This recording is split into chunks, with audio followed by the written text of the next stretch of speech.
Welcome back, welcome back. Really date in high school. He graduated from school a virgin, which is normal in that 1/3 of men under 30 today are virgins and 80% of 18-year-old boys. He had a kind of Now, for the simple fact of that,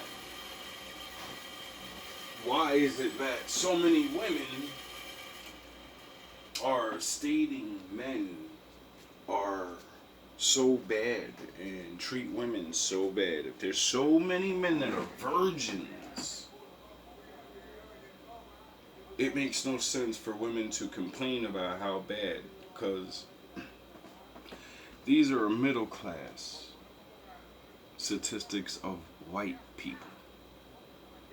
And it seems like even if you're not white, these statistics are around the same for everyone in America.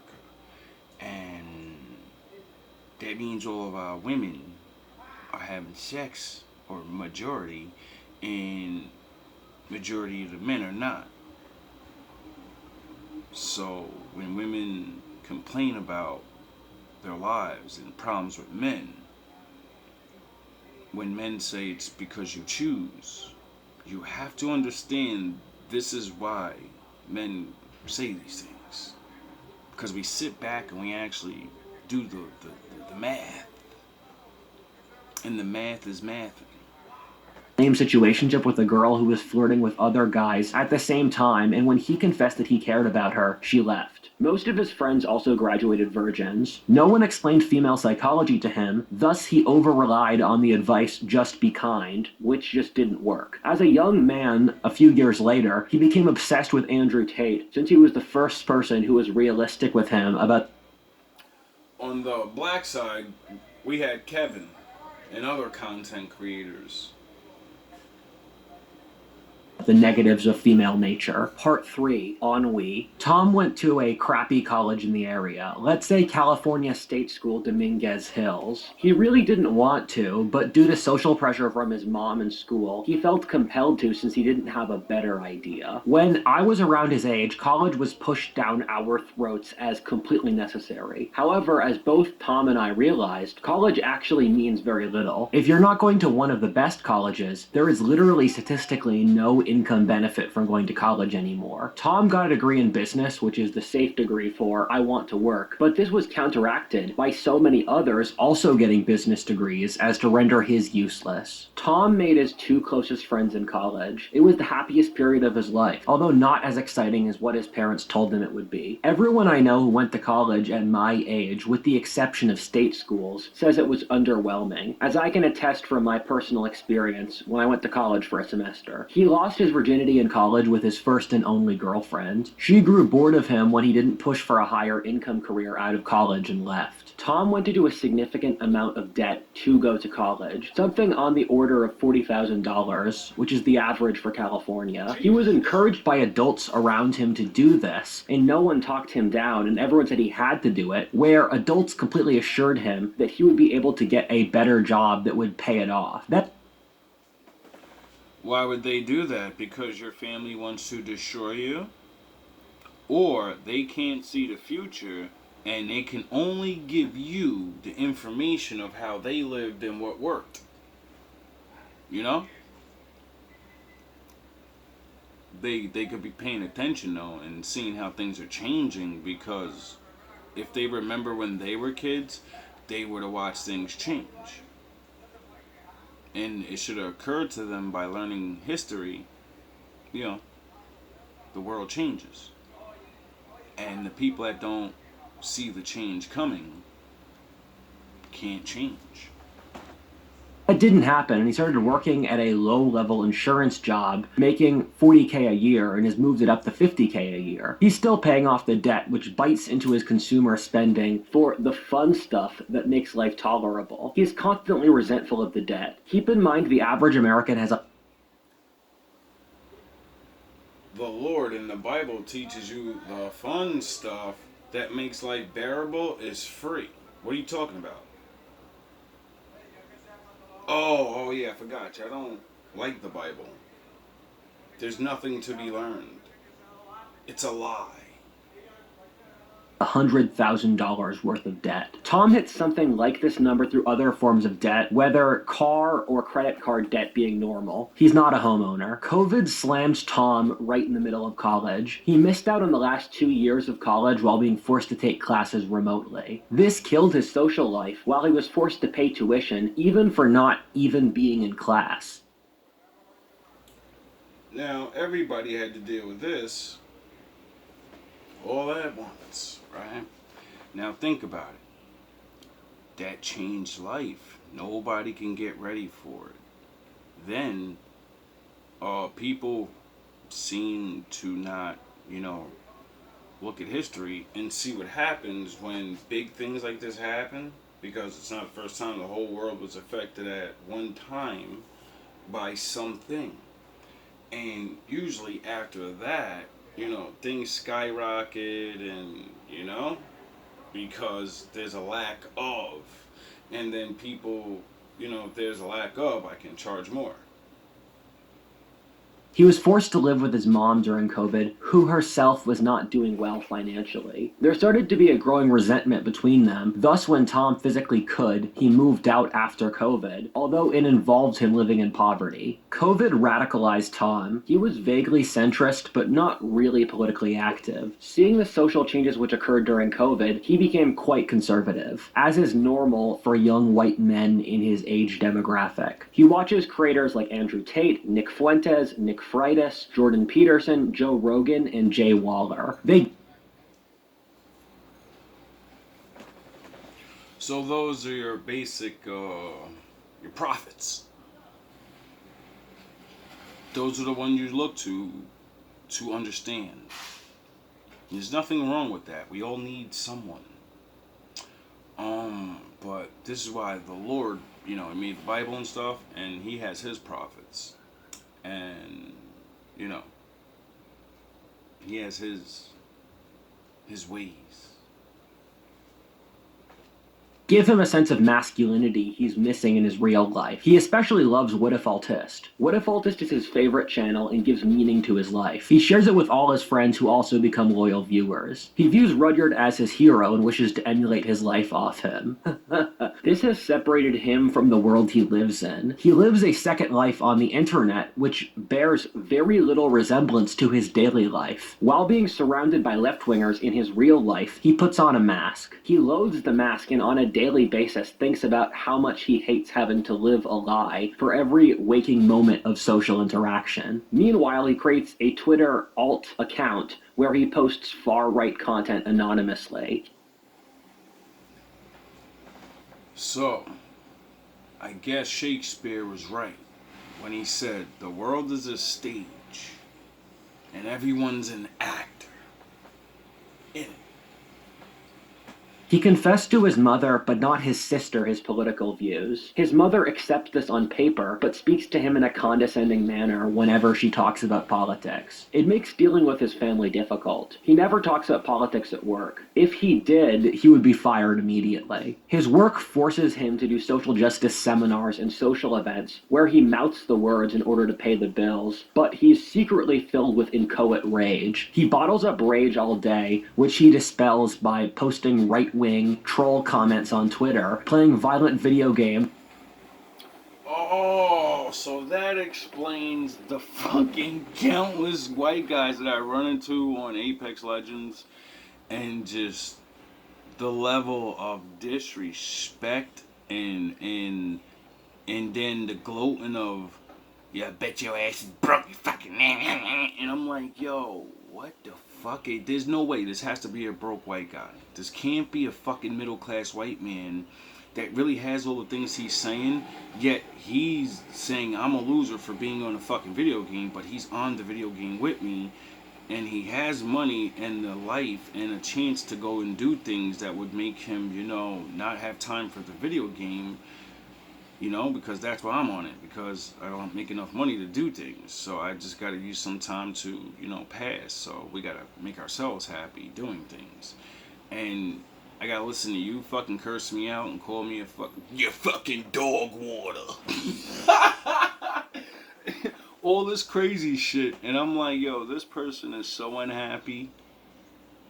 I'm sitting here, see, shit like that made me truly embrace the phrase, all I have is all I need. And that happiness is found within. And it's not about what you have. Because when I watch people that have more, supposedly, they're raging and doing the same things, and it's like, what the fuck? How can I be envious of somebody that has more and is unhappy? It makes no sense. It literally makes no sense. How can you have more and then look down on people and then spew your venom? Oh, I forgot, because that's not who you really are. You're just taking the anger out on these people. Because in the real world, you can't say any of that shit. You can't even agree or say, I'm this, because everyone else says, no, we're this. So you have to be fake in the real world.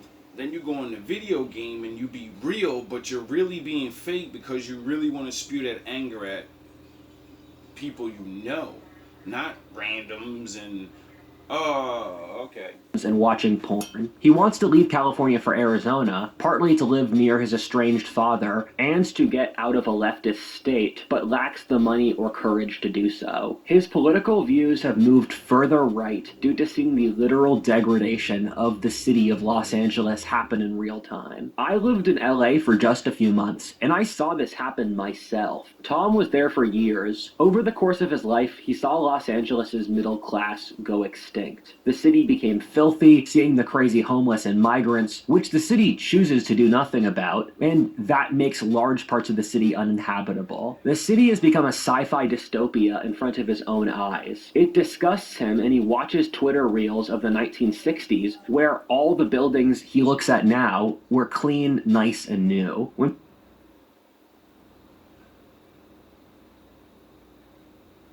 I bet. people seemed happy and dressed or walked with pride, Tom... See, I always hear that, and people always say things like that because things have their time.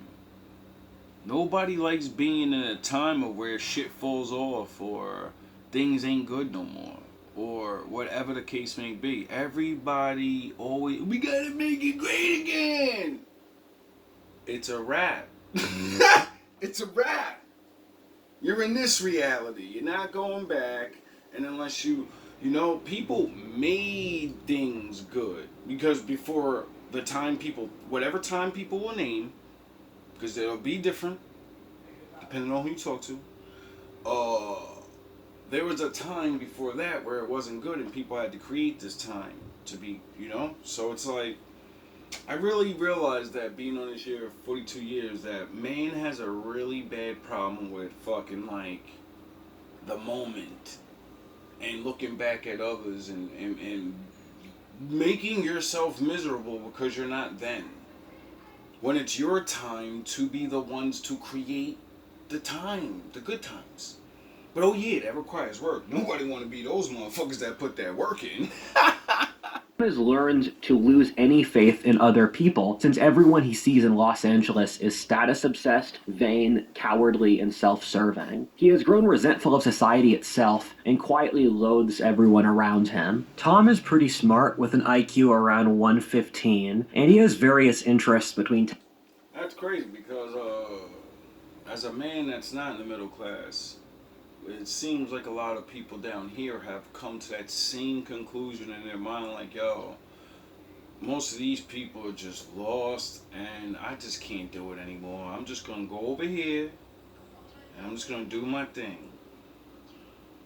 And I'm not a part of this society down here, up here, wherever you are. You're like, see, it's like a separation is going on every single level where people are...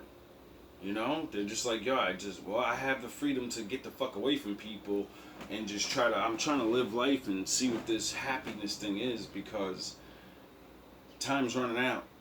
And I know as you get older, you go bye-bye. So instead of arguing and I'm done with those. I'm done with the trying to get with women and, well, you know, people are starting to realize like there's more to life that can make you happy in the time you do have than trying to construct this perfect thing, woman scenario where you're just, now you're happy forever. And you know, it's like people got to get back to reality. Like, you weren't meant to be happy all the time. You know, the seed must grow. It's not at its perfection. It has to take its time to become the rose.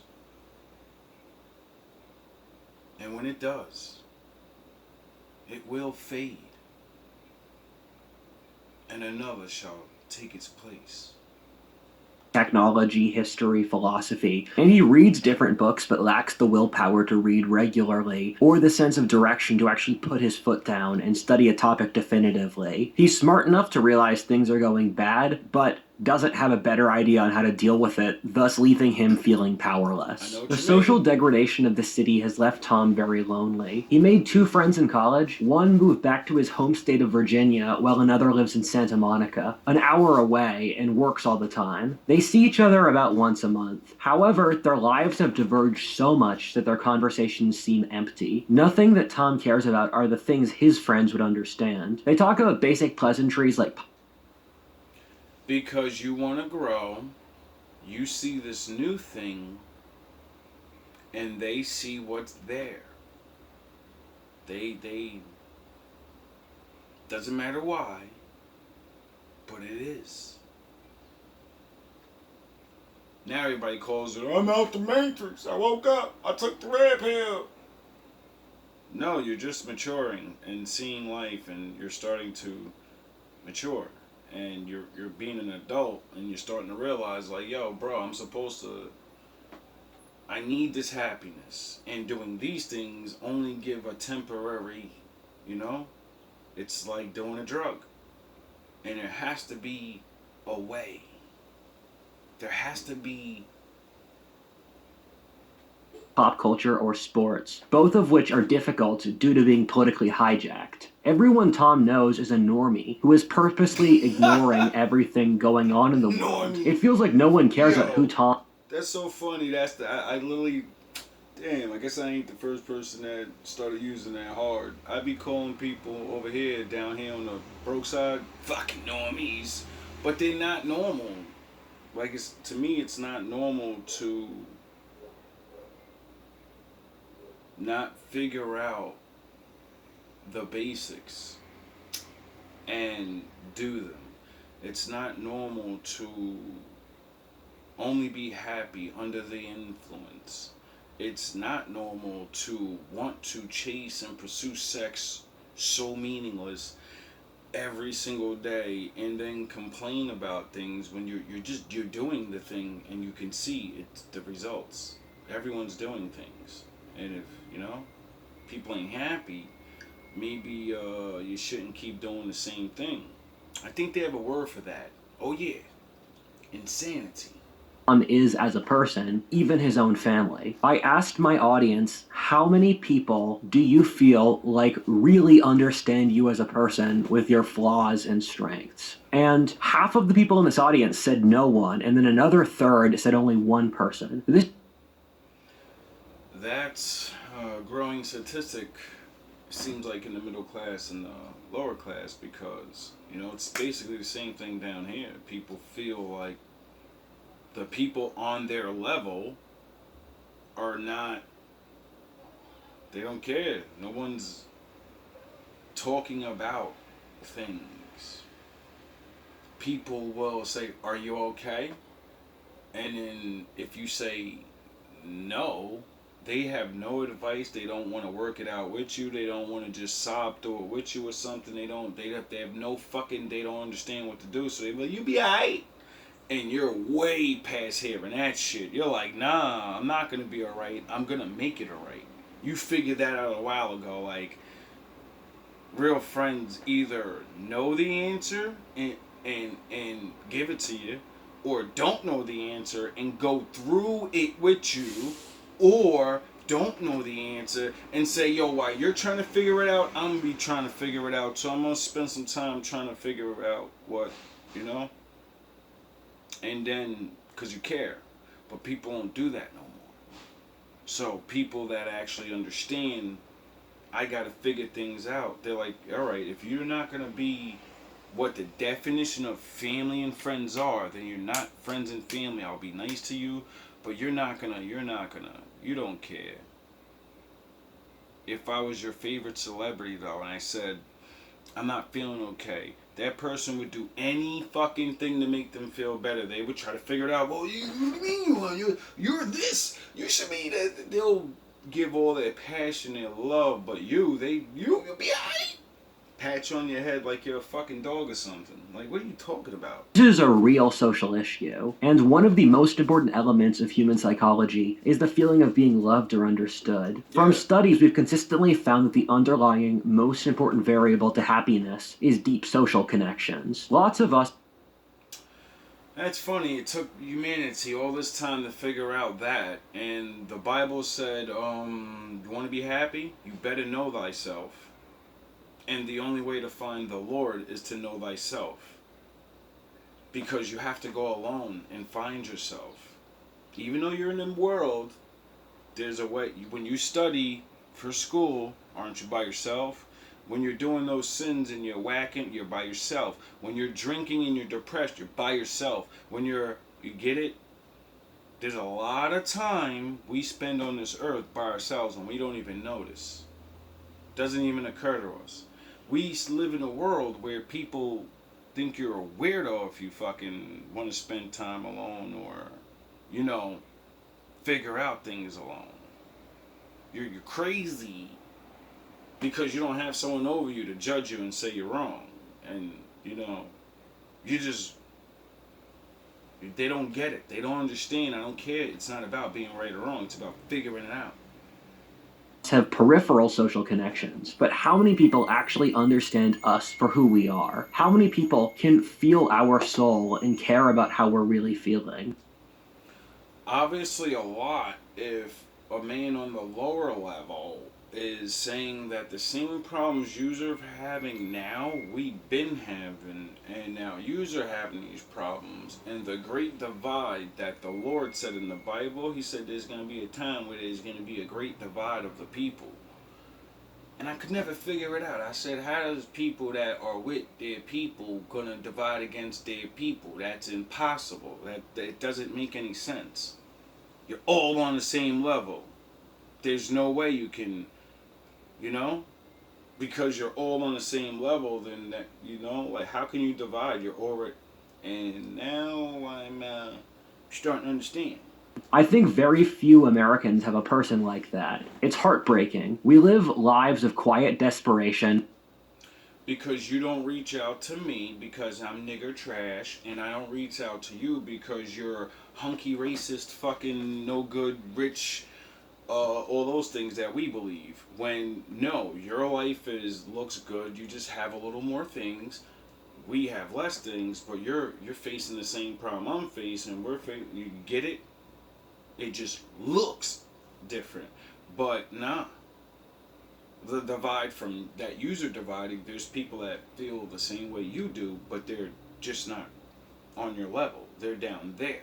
And they made you afraid of me and me afraid of you, so we're not going to talk to each other and be like, yo, bro, what'd you learn about being alone? Hey, yo, what'd you learn about being alone? You get it? And then, because, you know, you won't be alone then.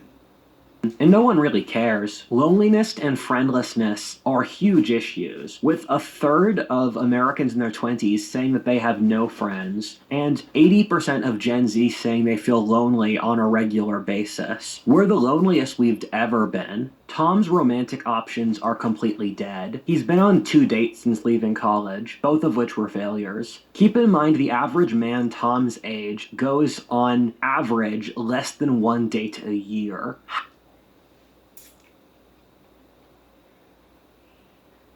Women, all these complaints, it's Never mind. Half of men his age haven't approached a girl in the last year, and a third have never approached a girl in their lives. I wonder why. Two-thirds of men Tom's age are single, while one-third have never had sex in their lives.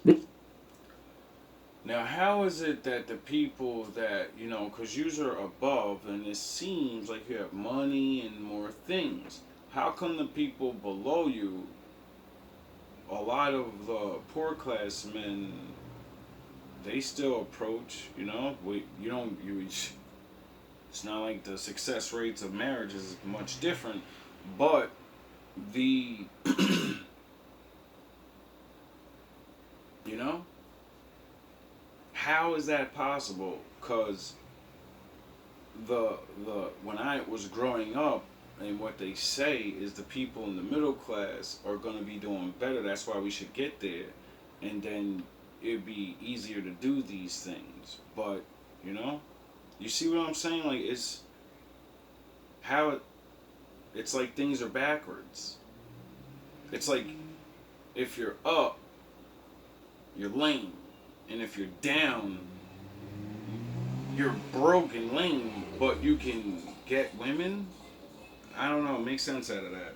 This is due to complex reasons which I've tackled in these videos, mostly caused by market imbalances due to dating apps which turn modern dating into one of the most unequal societies in the world. If Tinder was a country, it would be the second most unequal country in the world after South Africa and ahead of Venezuela. Tom has just given up trying. He's tried dating apps on and off. He'll go through periods of desperation for about a week where he desperately swipes only to get nothing and give up again for 6 months, only to have the panic attack about this again and then fail again. That's very strange you would mention that in the video, because as a man on the lower level, I've tried dating apps just recently in life because, you know, we were still used to the face-to-face thing. You know? Like, you know? And it's basically the same results. And I find that strange, you know what I mean? Like, it's just very strange. He reconciles himself with watching online porn. He paid an OnlyGirl twice only to delete his account and cry in shame. His main goal was to have a family, but he's since given up on that. He knows he will probably... That's how it is down here too.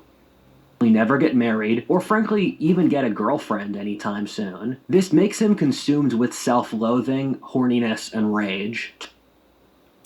Welcome to the red pill. Tom is about 20 pounds overweight, like 75% of Americans who are either overweight or obese. He really wants to lose the weight and has a gym membership which he only uses a few times a year, and he goes through brief spurts of going to the gym, but can't keep up. He follows a lot of fitness influencers. He's also tried to maintain a good diet, but every time he does, something bad happens, and so he gives fitness up. He runs out of money, he hears bad news from his family, or his dog gets sick. But I know what you mean. Down here, it just happens a little more frequently, and since we don't have money, we just say, fuck a gym membership, I'm just gonna go run in the park, or, you know, lift my bed up like it's weights or some shit. But that drive to continuously do it, it's like, it doesn't click in for all of us neither. It's sort of like we missed something in our childhood that gives us the routine to do it. And I thought it was a broke thing. I thought, like, if you was in the middle class, that thing would be instilled into you.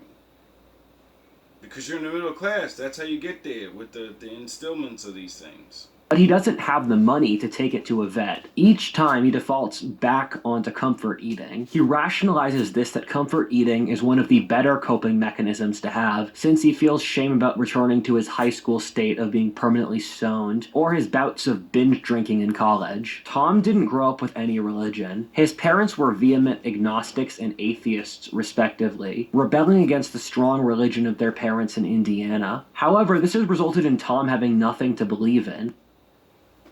Which is literally the most dangerous thing in the world. You see, I learned a long time ago that God is real. And before that, I believed God was real because we, just like many people, were grown and our parents, they say things. They don't teach us shit, they say things. And they say things so much that that's what we think the things say. Right? And then we grow up and then we see no one's doing that, so why are y'all saying these things? How is this the way, but you ain't doing the way? None of this shit's making sense. Or they are doing the way, because, civilization, people doing laws, cops and judges and all, right? But the morals and everything, like, it's like, oh, like, they're preaching about money and things. And how to ask the Lord to, like, just change your whole life. And we watch people do this all the time and nothing changes. He has no higher power or direction to which orient his life around. Which leaves you with the thing I was talking about, being the man, that routine. See, even if religious books aren't like God ain't real, it teaches you to have routines to grow, like plants, and it teaches you the natural rules of reality. It has these things in there, how to grow yourself. You know how, like, there's a florist and they want other people to be florists in the future, so they say, I'm gonna write how to fucking grow these plants. The Bible is not only to believe in the Lord, it has these structures that give you the beginning of, going out there and doing things. Thus, he spirals into nihilism. He wishes he could believe in God and admires the trad cath aesthetic, but he just can't bring himself to do so, since he knows in the bottom of his heart he can't believe in a God that he can't see proof for. He went to church a few times and found it boring. Keep in mind that from Saw, religion is one of the most important components to someone living a happy life. We have an entire generation largely consumed by nihilism, and they don't have any values to believe in. Tom's worldview is completely nihilistic, which is true for most people around his age. He was told growing up that he could achieve whatever he wanted in life if only he works hard and followed his dreams. He quickly realized as an adult that that was completely unrealistic. He doesn't believe in religion, while his community has done everything it can to spurn it with a postmodernist value system. He doesn't have close relationships, a mate, or community. His hard-right politics are a side effect of having nothing else to believe in. That's really weird because that's how it is down here on the poor side. Like, a lot of men, black men, we don't go to church. We don't want to hear that shit no more.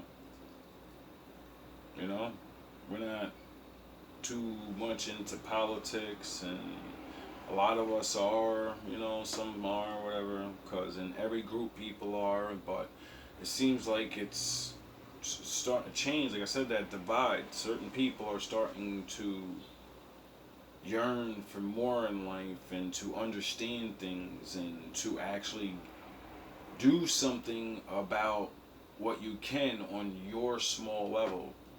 We're not worrying about the whole world. The whole world left us behind, so, we were happy enough to walk away and say, I'll be alright. An old African proverb goes, if the young men don't have a place in the village, they'll burn it down to feel its warmth. Tom realized quickly that there was no social mobility at his job. The company, like almost all major companies in California, had gone for woke DEI hiring, thus making him as a straight white male stuck high and dry. He considered lying about being a bisexual in order to get job promotion, but felt too much shame to do it. That's crazy, because, like, I literally never even thought of that. That didn't even come to this. Like, that's crazy. That's like crazy. I never even heard of nothing like that. A man thinking about saying I'm a bisexual so I can get a job. Wow, like, what the fuck? He realized that no matter what he did, he was stuck. This is a very important variable that older people don't seem to get at all, in that woke hiring because they didn't have to live through it. How can they understand something if they don't see it? They already are established. They thinking what they were going through is what you're going through, but you know, they don't understand that no, it's different. It looks and sounds the same, but nah, the world is different. has completely screwed over Gen Z young men. Successful young white Gen Z guys never work at big companies since there's no way you will ever move ahead. 95% of new job openings in major companies since COVID have gone to non-white applicants. For a frame of reference, I made the calculation Have they moved ahead? high school that if I didn't become an entrepreneur, I would be completely screwed. And look at my life now. I am legally a CEO with employees who make 6 figures. And if this didn't pan out and YouTube didn't work, I would be working a minimum wage job. And I see that from people either from my hometown or who went to the college I went to. Yeah, I be seeing that too. I'm not successful on YouTube or nothing, but to me I am, because I'm getting my message across and I'm starting to learn more things that I never learned by even taking this journey. I wouldn't be making this video and learning and being able to actually have this thought for so long that kept happiness in my heart and understand to be happy in my life, that my life is my life, and no matter what level anybody else is on, they're not fucking more happier than me. Because life is a personal thing, and if you don't have these certain sound the horns, like certain things, if you don't understand life a certain way, you can't be appreciative of things. And then when that wall collapses on you and the reality sets in, like, yo, there's people beneath me, how the fuck am I not happy? And why the fuck is that guy smiling every day? Why is this? What's going on? It's because money and things don't make you fucking happy. Happiness is something that's already there. You have to do things to unleash it. And it's just horrifying. If this didn't work out, I would not be in a good place. Tom is terrified that he'll be axed from the company for diversity quota reasons. He wishes he could deal with this better by saving up money, but there's no real money to save. He exists on the knife's edge of survival. That's crazy. That sounds like people that are below you. If that's the way you're living, then, you know, we're not making money, so that means we've always lived on that edge. That's the way you're realizing life is now, is the way it always was for people below you. Keeps on sucking up to his boss, working longer hours, and saying yes to things he hates, which makes him loathe himself since he can't afford to lose this job. He tells himself that he should be doing fine and beats himself up for not making more money or saving more money, but no. Yeah, I do that a lot. Every time I'm ready to fucking rev up and like, yo, bro, you know what to do now. Come on, get the second job or do this. Something happens, phone breaks. My attitude's not right to go do things. I still have to do other things to get other things secure. I'm working on this channel. I still got to be happy and motivated. Like, there's so many things going on with life. To build on life, you need to have things in order, or you're just gonna go jump into it, which sometimes you do. Just gotta jump, but you have to make sure that if you fall, you know, you don't leave, you know, you don't fucking wow out. Like, you can't, you go get a second job. It's a little tougher, you know, maybe not too much, like, you know, but then you're working more, so you're more tired already, you know, so now all the working out and all these things, you're gonna have to sacrifice those things to get money. So in order to even get this second job, you need to get yourself in shape, because your body's going to be affected once you get the second job. You're not going to be as muscular, you're not going to be as, sound the horns, You don't have time to do anything but work. So you need time to eat right. You need time to digest. You need time to da-da-da. You need time. You're not going to have time. So you need to be ready. Like, you have to go to war. You have to get ready for war. But we're not taught that. We're not taught those things because it makes you violent. No, those things it's a mind state, and you can use that mind state towards real life that has nothing to do with war. This is why so many people are trapped. Besides, the middle classes are not about to be there. And you don't see it. That it's, if I'm complaining about what you're complaining about, is there really a middle class? I'll leave it at that. No matter what he does, the money gets eaten up. Whenever he somehow finds a way to make or save money, some random cost comes up that eats him. He keeps on using credit card debt to make ends meet, something he wish he didn't do, but the bills still need to get paid. He saved up some money during COVID, and as of now, he's running out, and he has no savings at all. He's very scared. Like 2/3 of Americans.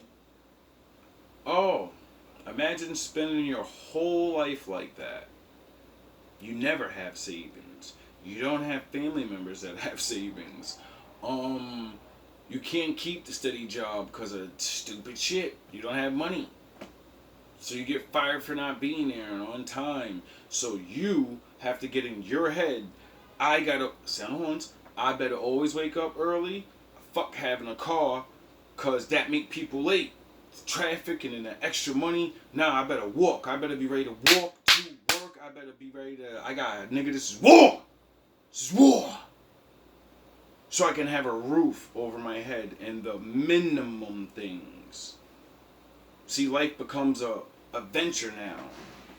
You're like, I'm fucking King Arthur in the beginning stages, dog. I'm about to fucking go out here and fucking about to show these it sucks to be on the bottom. Because the fantasy world that everyone else is living or is allowed to live, that's not there for you. You're never going to get there. You're going to play this game that you're playing forever. There is no, So you have to understand there's more to life. And if you don't, you self-destruct.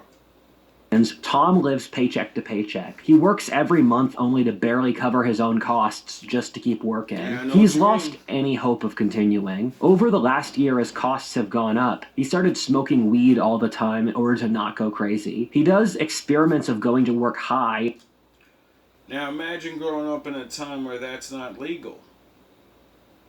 And you're on the bottom, so you already feel like you're going crazy. And if you get caught smoking that weed, your ass is going to jail. And you're really not going to ever make it to middle class. In order to see if his boss or coworkers notice. He sometimes acts up, even though he's terrified of losing his job, as a way to feel alive from time to time. He finds that no one cares. No matter how much he changes his behavior socially, his coworkers don't care. He might as well not exist. At the same time, his boss constantly asks him to change the work formatting, and if he does something slightly wrong for work, his boss will have him, and he feels depressed that he as a person does not matter, but he only exists as a cog to exploit. He technically works a 9 to 5, but really leaves work at 7:30. He does this since he's scared of losing his job and wants to impress his boss. The company is low on employees, but doesn't have the money to hire anyone new either. This is especially humiliating given he actually only works 4 hours a day.